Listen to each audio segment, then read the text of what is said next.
Welcome to shipping updates. आज हम लोग इस वीडियो में बात करेंगे जीपी रेटिंग से ईटीओ ऑफिसर कैसे बन सकते हैं। डीजी का एक नया सर्कुलर आया है जो कि बहुत ही अच्छा है। डीजी को सैल्यूट है, थैंक यू है कि उसने क्रू के बारे में सोचा। जो सिर्फ 10th पास करके जीपी रेटिंग कर लिए हैं वो लोग ईटीओ का कोर्स कर सकते हैं। ईटीओ शिप में 32 आप भी बोलते हैं उनको। तो जो लोग पहले से कर चुके कोर्स, ऑलरेडी सेलिंग कर रहे हैं, वो भी कर सकते हैं। जो अभी नए कर रहे हैं जीपी रेटिंग का कोर्स, वो बच्चे भी ये कर सकते हैं। इस वीडियो में हम पूरा डिटेल में वही देखेंगे, पूरा सर्कुलर पढ़ेंगे डीजी का क्या सर्कुलर आया हुआ है। सबसे पहले स्टार्टिंग क्या होगा कि जैसे एबी की सीओपी बनती थी डेक साइड में, इंजन साइड में मोटरमैन की सीओपी बनती थी, वैसे अभी ईटीआर ईटीओ की सीओपी बनेगी। सबसे पहले वहीं से स्टार्ट होगा आपका। सीधा सा फंडा यही है, आप जीपी रेटिंग का कोर्स किए होना चाहिए। जो बंदा जीपी रेटिंग का कोर्स है, मिनिमम 40% उसके है इंग्लिश में और 10th में, वो लोग एलिजिबल है ये कोर्स करने के लिए। उसके बाद बहुत सारा सर्कुलर दिया, हम सारा पढ़ के एक एक आपको दिखा देते हैं कि आपकी एलिजिबिलिटी क्या चाहिए, आपको सी सर्विस क्या चाहिए, सब कुछ उसमें हम लोग देखेंगे। डीजी का सर्कुलर आया, सर्कुलर नंबर 25 और 26 ये सर्कुलर नंबर है। आप डीजी की वेबसाइट से भी ये सर्कुलर निकाल सकते हैं। अगर नहीं मिल रहा है तो आप हमें कमेंट करिए, मैसेज करिए, कोशिश करेंगे कि ये सर्कुलर आपको हम भेज दें। आप डीजी ईटीओ लिखिए या तो ईटीओ सर्कुलर लिखिए, हम आपको भेज देंगे। ये सर्कुलर कब पास हुआ? 19 मई 2026 को ऑलरेडी पास हो गया है, क्लियर हो गया कि अब बच्चे कर सकते हैं। इसके पहले सर्कुलर था, हम आगे पढ़ लेते हैं। इसके पहले जो भी सर्कुलर था कि उसमें 32 आप नहीं कर सकते, बहुत था कि डिप्लोमा वाले डिग्री वाले वही कर सकते हैं, लेकिन इसमें चेंजेस किए गए, उसको हम नहीं पढ़ते। सारे डायरेक्ट हम लोग आते हैं कि ईटीआर क्या हो सकता है, कैसे हो सकते हैं। डीजी ने देखिए जो सर्कुलर लाया है उसको दिया है कि जो बच्चे जीपी रेटिंग का कोर्स कर लिए हैं वो एंट्री कैसे कर सकते हैं। तो पूरा सर्कुलर हम लोग देखते हैं कौन कौन एंट्री कर सकता है, और जीपी रेटिंग वाले जो सिर्फ 10th पास है उनके लिए क्या क्राइटेरिया रखा गया है। तो देखिए सबसे पहले एजुकेशन क्वालिफिकेशन जो रखी गई है, पहला क्राइटेरिया देख लेते हैं। ये 10th पास होना चाहिए किसी रिकॉग्नाइज्ड बोर्ड से। सिर्फ मैथमेटिक्स सब्जेक्ट उसमें जरूर होना चाहिए, 40% उसमें होना चाहिए, और साइंस साइड वालों के लिए था। ठीक है, ये पहला सर्कुलर देख लेते हैं। मिनिमम 40% इंग्लिश भी होना चाहिए 10th में, और 12th में 40% डिप्लोमा या डिग्री होना चाहिए उसके लिए।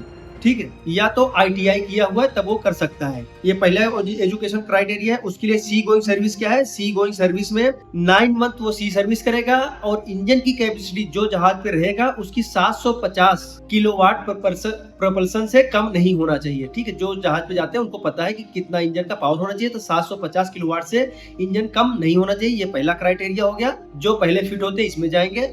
ठीक है, दूसरा क्राइटेरिया इनका क्या है? पास 3 ईयर डिप्लोमा इलेक्ट्रिक या इलेक्ट्रॉनिक्स या टेलीकम्युनिकेशन में ये होना चाहिए, या तो इंजीनियरिंग किया हुआ या इक्विवेलेंट इसी के बराबर कोई सेंट्रल गवर्नमेंट का डिग्री होना चाहिए आपके पास। और वही है 10th में इंग्लिश में आपके 40%, या तो 10th में या तो 12th में या तो कोई डिप्लोमा किया हो उसमें होना चाहिए। उनके लिए क्या किया गया? उनके लिए 6 मंथ सी सर्विस होना चाहिए, 750 किलोवाट का इंजन, इससे कम नहीं होना चाहिए। ठीक है, ये दूसरा क्राइटेरिया हो गया। तीसरा वाला है कि pass degree in electric electronic telecommunication instrument control engineering equivalent होना चाहिए किसी यूनिवर्सिटी से, यूनिवर्सिटी AICTE अप्रूव होना चाहिए। ठीक है, मिनिमम 40% मार्क इंग्लिश 10th और 12th या तो डिप्लोमा या तो डिग्री में होना चाहिए। ये हो गया। इनके लिए भी है कि मिनिमम 6 मंथ सी सर्विस चाहिए, इंजन की कैपेसिटी सेम 750 किलोवाट से आपकी कम नहीं होनी चाहिए। चौथा है मेन सबसे सब्जेक्ट, यही हम लोग देखते हैं कि चौथा हम लोगों के लिए है जो जीपी रेटिंग से ऑफिसर बनना चाहता है, इलेक्ट्रो टेक्निकल ऑफिसर, जो सिर्फ जीपी रेटिंग किया है। ज्यादातर बच्चे 10th पास करके आ जाते हैं या तो 12th पास करके आ गए हैं। ये उनके लिए मेन यही है जो नया सर्कुलर बनाया गया। पिछले वाला तो पहले से ही था। Complete DG shipping approve general purpose rating GP rating course pass exit exam. ठीक है, आपको जीपी रेटिंग का कोर्स करना होगा। 6 महीने का जीपी रेटिंग का कोर्स आपको हो, एग्जिट एग्जाम आपके पास हो, मतलब 6 महीने जो जीपी रेटिंग का कोर्स करेंगे उसमें आप पास होना चाहिए।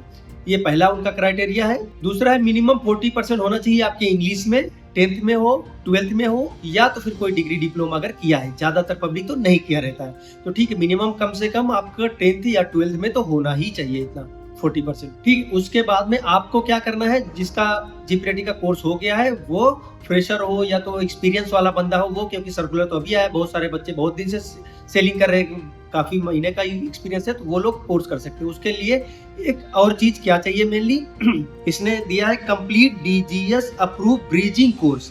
ठीक, आपको एक ब्रिजिंग कोर्स करना पड़ेगा, डीजी अप्रूव। इसमें basic electrical function for seafarers with GP rating course certificate. ठीक है, आपका जो जीपी रेटिंग का कोर्स का सर्टिफिकेट वो चाहिए, और ब्रिजिंग कोर्स का सर्टिफिकेट चाहिए आपको। इसका आगे देख लेते हैं हम। The syllabus for the course is attach to the circular, circular के आगे अटैच किया गया कि 10 दिन में आपको क्या सिखाया गया है। Any trainee electro technical rating ETR जिसको बोलेंगे should complete this course before being engage as a trainee ETR, मतलब आपको ट्रेनी ETR ऑन बोर्ड जाने से पहले आपको ये सर्टिफिकेट होना ही चाहिए। इसको आगे हम बात कर लेते हैं, इसके लिए क्या कितने दिन का कोर्स है, कहाँ से कोर्स होगा, कैसे आपको अप्लाई करना है, सब कुछ आगे बात करते हैं, ठीक है। तो मिनिमम इतना होना चाहिए। आप 6 महीने जीपी रेटिंग का कोर्स करिए, जीपी रेटिंग में पास हो जाइए, उसके बाद ये ब्रिजिंग कोर्स करेंगे आप, जो भी गवर्नमेंट अप्रूव कॉलेज होगा वो हम आगे देख लेते हैं, ठीक है। कितना दिन का कोर्स है सब आगे देखते हैं। मेन इतना होना चाहिए ETR के लिए। आपको इसके लिए सी सर्विस चाहिए। सी सर्विस क्या है, आपको फिर 12th मंथ सी सर्विस होना चाहिए by main propulsion machinery of 750 kilowatt propulsion power of more than, ठीक है। मतलब यही होना चाहिए कि जो भी आप शिप में काम करेंगे उसका इंजन का पावर 750 किलोवाट से कम नहीं होना चाहिए। आपके पास ये सारे हो गए, ठीक है। आपको क्या चाहिए, जनरल पर्पस रेटिंग का सर्टिफिकेट चाहिए और आपको ब्रिजिंग का सर्टिफिकेट चाहिए। ब्रिजिंग का सर्टिफिकेट कितने दिन का, ये 10 दिन का कोर्स है। कौन कौन इंस्टीट्यूट चालू किया है वो एक बार देखना पड़ेगा, क्योंकि अभी नया नया सर्कुलर आया है, तो एक बार आपको चेक करना पड़ेगा। मेन MTI वगैरह में देख लीजिए, वहाँ जल्दी चालू हो जाता है। फोस्मा वगैरह में देख लीजिए, वहाँ चालू हो सकता है। जिसको मालूम होगा वो कमेंट्स कर सकता है, बाकी हम अपने स्तर से पता कर लेंगे, चेक कर लेंगे। और कमेंट्स आप लोग करिए तो हम चेक करके वो भी बता देंगे, देख लेंगे कि कौन कौन सा इंस्टीट्यूट ऑलरेडी चालू कर चुका है, ठीक है। तो 10 दिन का सिर्फ ब्रिजिंग कोर्स है, वो मेन वही सिखाएंगे। इलेक्ट्रिक वगैरह में क्या होता है आगे हम लोग सर्कुलर में देखेंगे, वो सर्कुलर में सारा कुछ अटैच किए हुए हैं। आपका ब्रिजिंग कोर्स हो गया 10 दिन का, जीप रेटिंग का कोर्स हो गया, 12 महीने सी सर्विस हो गई आपकी, 12 महीने शिप पे जाएंगे। शिप पे तारबुक लेके जाना है, ठीक है। तारबुक किस लिए, तारबुक आप भरेंगे तो जैसे डेक का AB की COP मिलती थी, इंजन का मोटरमैन की COP मिलती थी, वैसे ETO का ETR COP मिलेगी आपको, ठीक है। एक COP और मिलेगी, ETR की बनेगी। आपको सी सर्विस 12 महीने कंप्लीट करेंगे वहां पे, तो उसको पूरा फिलअप करना पड़ेगा। फिलअप करके आएंगे, आपको MMD में जमा करना पड़ेगा। जैसे अप्लाई करते हैं AB COP के लिए, मोटरमैन COP के लिए, वैसे ETR COP के लिए आप अप्लाई करेंगे तो आपको COP इश्यू हो जाएगी। तो DG शिपिंग चेक करेगा, MMD चेक करेगा, जो भी उनका रूल्स रेगुलेशन है, आपको स्टैम्प देख सकता है, पूरा जो भी है डॉक्यूमेंट सारा चेक करेगा, उसके बाद आपकी COP इश्यू होगी। तो तारबुक मेनली ध्यान से ले जाना है, आपको तारबुक भरना ही पड़ेगा। तारबुक भरेंगे तो वो सब देखेंगे कि आपने टास्क जो दिया गया है उसमें पूरा किए हैं कि नहीं पूरा किए हैं। तो इसने हम पूरा सर्कुलर दिया है, पढ़ने की जरूरत नहीं है, आप लोग पढ़ना हो तो पढ़ लीजिएगा। ये दिया है, the director general of shipping has approved ETR training and assessment record book. TAR book वही मिलेगा आपको, ठीक है। सीफरर्स के लिए उसको जो है आपको MMD में जमा करना पड़ेगा। COP के लिए आपको COP मिल जाएगी। COP के बाद में आपको 24 महीने सेल करना पड़ेगा, इसमें पूरा दिया गया है। तो आपको इसमें एक बहुत अच्छी बात ये कही गई है कि आपको फिर 24 महीने सेलिंग करना पड़ेगा। आपको एक बार COP मिल गई तो उसके बाद देखा गया progression from electro technical rating to electro technical officer. अभी पहली बार आप जाएंगे तो ETR में जाएंगे, इलेक्ट्रो टेक्निकल रेटिंग में। उसके बाद दिया गया इलेक्ट्रो टेक्निकल रेटिंग में ETR से ETO ऑफिसर आप कैसे बनेंगे उसके लिए आगे दिया गया है, ठीक है। तो the seafarer has been issue with the ETR COP after completing the minimum sea going service detail below, ठीक है। उसके बाद can join 4 month ETO course. आपको 4 महीने का ETO कोर्स करना पड़ेगा। DGS अप्रूव मैरीटाइम से, किसी मैरीटाइम से जो भी कॉलेज अप्रूव है वहां से, MTI से आपको 4 महीने के कोर्स करना पड़ेगा ETO का। ETO का कोर्स हो जाएगा आपको, ठीक है। इसमें सबसे अच्छी बात ये हो गई कि एज लिमिट पहले था ETO के लिए, तो जब भी आप ETR कर लेंगे तो एज लिमिट हट जाएगी। ये बहुत ही अच्छी बात है कि आप कोई भी एज हो, कितना भी एज हो, आप एक बार ETR का कोर्स कर लीजिए, उसके बाद एज लिमिट हट जाएगी। आपके जो डॉक्यूमेंट्स लगेगा वो देखना पड़ेगा आपको फिर, ठीक है। उसके बाद आप 24 महीने जब भी ETR का COP मिल जाएगा तो 24 महीने आप शिप पे सेल करेंगे।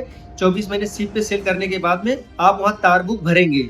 इसमें यह देखिए दिया गया, the seafarer after being issue with ETR COP has minimum 24 month sea going service on merchant ship powered by main propulsion machine of 750 kV 750 kilowatt.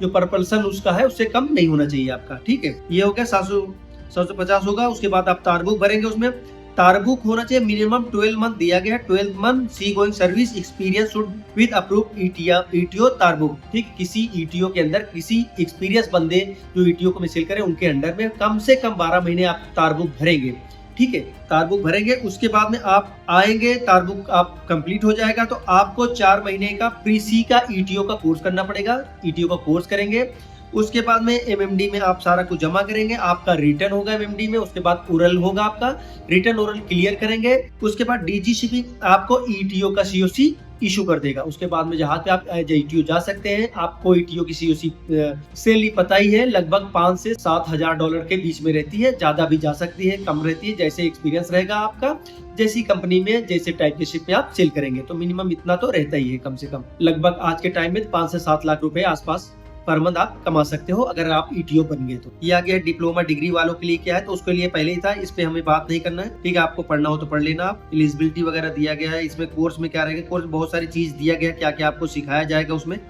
ठीक है, उसमें आपको safety procedure before commencing electric work वो सिखाया जाएगा, जो 10 दिन का ब्रीचिंग का कोर्स है। वो सब में introduce to lockout tag out क्या होता है वो सब सिखाया जाएगा। तो बहुत बड़ा ये पूरा सर्कुलर है, आप एक बार सर्कुलर पढ़ लीजिएगा, बहुत सारा है इसमें। ठीक है, basic concept, certification, machinery, electric safety, lockout tag out, machinery safety, permit to work, system work, allowed permit, working out in close space, ये सारा सिखाया जाएगा। ठीक है, तो मिनिमम यही है, आप के लिए बहुत ही अच्छी अपॉर्चुनिटी है। हम इसको समराइज कर देते हैं। आपको 6 महीने का आपका जीपी रेटिंग का कोर्स होना चाहिए। 6 महीने जीपी रेटिंग में पास है, पहला हो गया सर्टिफिकेट। दूसरा, आपको ब्रीजिंग कोर्स 10 दिन का करना पड़ेगा कहीं भी जो डीजी अप्रूव है। ठीक है, एमटीआई पता कर लीजिए कहाँ होता है। 10 दिन का ब्रीजिंग का कोर्स करना पड़ेगा आपको। उसके बाद में आप 12 महीने सेलिंग करेंगे। 12 महीने जब सेलिंग करेंगे, वो भी ऐसे जहाज में जिसका इंजन 750 केवी से कम नहीं होना चाहिए, किलोवाट से। ठीक है, आप 12 महीने की सेलिंग कर लीजिए। सेलिंग करके आएंगे तो आप अप्लाई करेंगे किसके लिए, सीओपी के लिए, ईटीआर सीओपी के लिए। ईटीआर सीओपी एमएमडी में अप्लाई करिए। आपको जैसे एबी की मोटरमैन की सीओपी बनती थी, वैसे आपकी ईटीआर की सीओपी बनेगी। ईटीआर की सीओपी एक बार आ गई तो आप शिप में अप्लाई करेंगे एज अ ईटीआर। ठीक, ईटीआर जाएंगे, आपको एज अ ईटीआर 24 महीने सेलिंग करना पड़ेगा। ठीक है, 24 महीना सेल करेंगे, उसमें मिनिमम आप फिर से तारबुक ले जाएंगे, वही तारबुक भरेंगे। मिनिमम 12 महीने आप किसी एक्सपीरियंस ईटीओ के साथ काम करना रहेगा, उसमें टास्क जो दिया रहेगा पूरा करना रहेगा। 12 महीने एक्सपीरियंस ईटीओ के साथ काम करेंगे। टोटल सी सर्विस 24 महीने होना चाहिए। जब भी आपका 24 महीने हो गया, आप फिर से आएंगे, 4 महीने का ईटीओ का कोर्स करेंगे। ईटीओ का जब भी कोर्स हो जाएगा आपका, उसके बाद में ईटीओ का कोर्स के आपके बाद रिटर्न होगा। रिटर्न के बाद ओरल होता है। ओरल रिटर्न पास कर लेंगे तो आपको फिर सीओसी मिल जाएगी, जैसे ऑफिसर्स की मिलती है। तो COC of certificate, competency of certificate मिल जाएगा आपको, तो आप एज अ ईटीओ जा सकते हो। तो ये समराइज हो गया। उसके लिए हम क्राइटेरिया हमने आपको पहले ही बता दिया है। मिनिमम 10th पास आपको होना चाहिए, क्योंकि बिना 10th के आप जीपीटी का कोर्स कर नहीं सकते। उसमें एक चीज और है, इंग्लिश आपका 40% होना चाहिए। इंग्लिश में 10th में हो या तो 12th में हो, एक में किसी में 40% होना चाहिए, तभी आपको लिया जाएगा। ये हो गया। या तो फिर जो डिप्लोमा डिग्री वगैरह की है उनके लिए तो आसान है, उनके पे कई वीडियो बनाया हूँ। अगर उनको भी लगता है कि हमें क्लियर नहीं है तो उन पर भी वीडियो ला देंगे। या तो जीपी रेटिंग से ईटीओ कैसे बने, आपको अभी भी कुछ कंफ्यूजन रहेगा तो हमें कमेंट कर सकते हैं, कोशिश करेंगे अगली वीडियो में और अच्छा एक्सप्लेन कर दें। बाकी वीडियो कैसी लगी, वीडियो को लाइक कर दीजिए, शिपिंग अपडेट चैनल को सब्सक्राइब कर दीजिए, ताकि हम ऐसे वीडियो आपके लिए लाते रहे, जो कि डीजी का सर्कुलर ऐसे आता रहता है। ये तो बहुत अच्छी बात है, डीजी को सैल्यूट करेंगे, थैंक यू बोलेंगे कि उसने रेटिंग के बारे में सोचा। और जो पहले बच्चे खाली एग्जाम के पीछे भागते थे, हमें इंजन में इंजीनियर बनना है या तो ऑफिसर बनना है, वो भी बहुत लेंदी रहता था, सब बच्चे नहीं कर पाते थे। ईटीओ की बहुत डिमांड है, आपको पता ही है, हर शिप में जरूरत रहती ही रहती है। आने वाले शिप में इलेक्ट्रिक ज्यादा होते जा रहा है, तो आने वाले समय में और डिमांड रहेगी। तो जो भी सेलिंग करना चाहता है वो भी ऑफिसर में जाना चाहता है, तो ये बहुत अच्छी अपॉर्चुनिटी है, आप लोग कर लीजिए। कुछ हमसे छूट गया तो आप लोग कमेंट करके बता दीजिए, कोशिश करेंगे अगली वीडियो में पूरा कवर करने के लिए।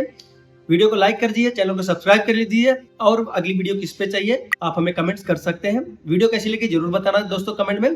थैंक यू, जय हिंद।